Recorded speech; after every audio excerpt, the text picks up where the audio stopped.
Qualquer encontro dos discípulos de Jesus era motivo de muitos assuntos referentes ao Mestre, e todos giravam em torno de ideias elevadas, que a compreensão e a ciência não dominavam, e a fé se fazia presente para sustentar a esperança. Lebeu estava com a cabeça cheia de perguntas, principalmente em torno de como falar e usar o verbo na sua mais elevada expressão. A igreja estava repleta de emoções nobres e admiráveis.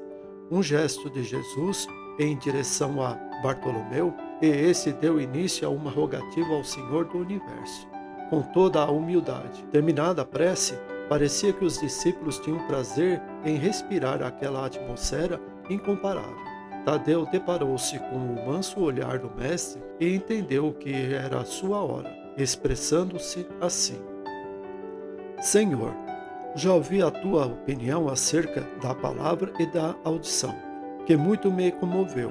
Se não fosse isso, talvez não ousasse perguntar-te novamente quase sobre o mesmo assunto. Mas como a tua sabedoria é uma fonte inesgotável, se não for ousadia, queria e ficaria muito agradecido com uma dissertação tua em que o verbo fosse novamente o tema. Jesus iniciou a resposta. Tadeu, bem sabes que as Escrituras nos contam, através de agentes de Deus, como o nosso Pai Celestial fez o mundo, falando, fez a luz, falando, e assim os animais e o homem, e ainda os céus e os anjos. A palavra tem um poder incalculável na formação das coisas, partindo do Todo-Poderoso até nós. É justo que purifiquemos o Verbo, para que ele possa iluminar a alma. Mas, na verdade, vos digo que ele é Filho de Deus, sob a administração do tempo. É no percorrer de milênios e milênios de um esforço sem fuga que a caridade vai se amoldando à palavra, no calor de todas as qualidades do amor. É pela palavra que ficamos sabendo da existência da grande luz que mora em nós e que se expressa pela sabedoria do amor. Chegareis em um ponto, todos vós que estáis comigo, de usar os dons que começam a crescer em vossas almas e, se contrariardes a natureza, respondereis pelos impactos de força que não conheceis ainda. Os meios de fazer-vos crescer mais estão sendo dados dia a dia, na mesma marcha de que o tempo cuida. Exercitar o modo pelo qual deveis falar aos outros é de caráter nobre. Porém, resta-nos saber se esses meios não irão trazer-vos um certo rigor que o fanatismo aproveita para desmerecer os frutos do trabalho. Os ensinamentos dos céus muitas vezes chegam ao mundo dos homens por parábolas, para que não venham a servir de fogo na boca dos incautos. O segredo até hoje constitui na segurança das coisas. Já imaginaste se os homens tivessem desenvolvido qualidades a ponto de alcançar o poder de viver como os peixes dentro das águas? Acabariam desequilibrando o ambiente aquático ou transformando os mares e os rios em refúgio de malfeitores. Por isso, esse segredo ainda perduará muitos anos. Já imaginaste se os homens pudessem dominar a ciência, de forma que esta lhes oferecesse todos os tipos de frutos, com abundância que as árvores desconhecem?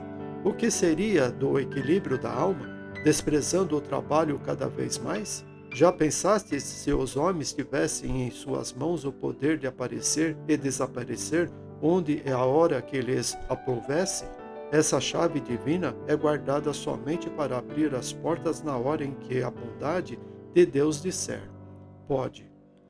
Todos os discípulos se perdiam nas meditações. Alguns estampavam na feição serena aquela alegria que somente o amor é capaz de irradiar. Tadeu, o mais alegre, procurava guardar tudo no coração, começando a pensar em muitos segredos da natureza.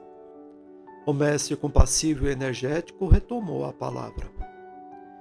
Meus filhos, a palavra abre muitas glórias em nossa ascensão e destampa muita luz, de sorte a iluminar os nossos caminhos.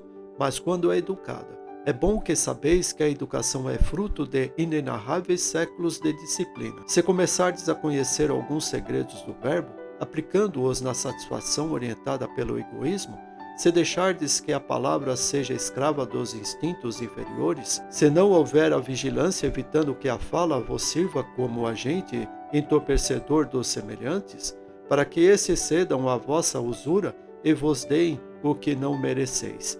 No comércio, haveis de responder por esses desastres morais, materiais e espirituais. Se ainda vos sentir fracos, é justo que não queirais ficar forte no verbo, pois este pode tomar caminhos inconfessáveis.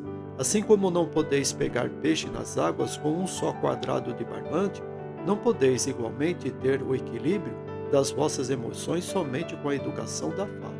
A rede que lançais ao mar tem centenas de quadrados firmes e unidos uns aos outros.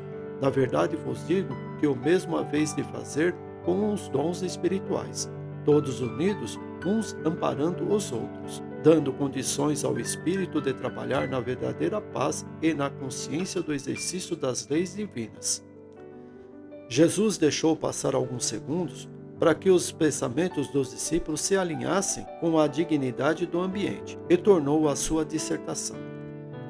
Tadeu, se pudesses ver o que sai da boca de um homem quando está irado, quando a maledicência e a cogitação e quando a vingança se transforma em ódio, terias muito mais cuidado no falar e no pensar. A panela que fabrica as tuas ideias é a tua própria cabeça que faz canalizar para os lábios o seu verbo. Deve ser limpada da mesma forma como limpas a vasilha depois da comida.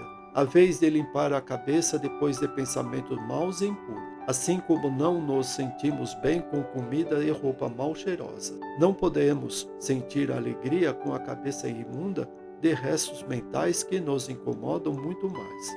Não queirais compreender essa ciência de falar bem de um momento para o outro. O mestre de todos nós é Deus, que é o dono do tempo.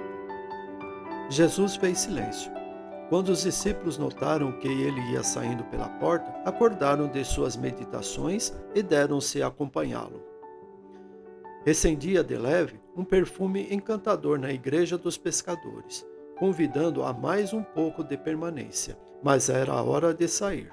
As estrelas brilhavam nos céus, e na terra brilhavam 12 delas em torno de um sol maior. Jesus.